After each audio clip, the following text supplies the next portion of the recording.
بسم اللہ الرحمن الرحیم۔ شروع اس پاک پروردگار کے نام سے جو بڑا مہربان اور نہایت رحم کرنے والا ہے۔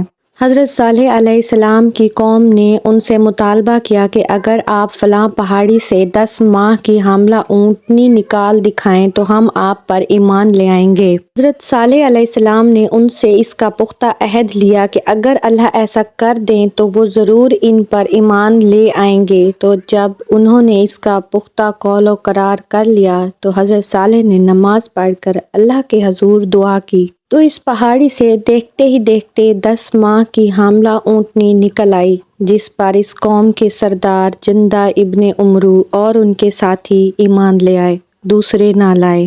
قوم سمود نے صالح علیہ السلام سے کہا کہ اپنی نبوت کی صداقت پر کوئی حسی معجزہ ہمیں دکھلاؤ، تب ہم تمہاری بات تسلیم کر لیں گے۔ آپ نے پوچھا کیسا معجزہ چاہتے ہو؟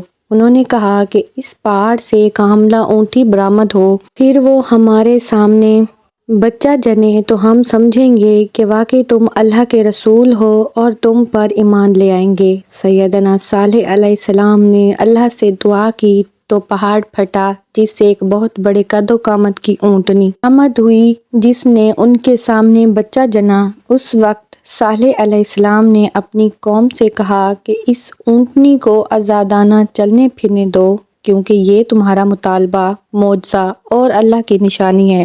جہاں سے چاہے چرتی پھرے اور جہاں سے چاہے پانی پیے۔ اب صورتحال یہ تھی کہ ایک تو اس علاقے میں پہلے ہی پانی کی قلت تھی، دوسرا یہ قد و آور اور بہت بڑے ڈیل ڈول کی اونٹنی ایک دن میں اتنا پانی پی جاتی تھی جتنا ان کے سارے جانور پیتے تھے۔ اس لیے سیدنا صالح علیہ السلام نے کہا کہ باری مقرر کر لو، اس کنویں سے ایک دن تمہارے جانور پانی پیا کریں اور ایک دن یہ اونٹنی جسے اللہ نے دوسرے مقام پر ناقۃ اللہ یعنی اللہ کی اونٹنی کہا ہے پانی پیا کرے گی۔ اور ساتھ میں یہ بھی تنبیہ کر دی کہ اگر تم نے اس اونٹنی سے کوئی برا سلوک کیا تو اللہ تعالیٰ کا سخت عذاب تم پر ٹوٹ پڑے گا۔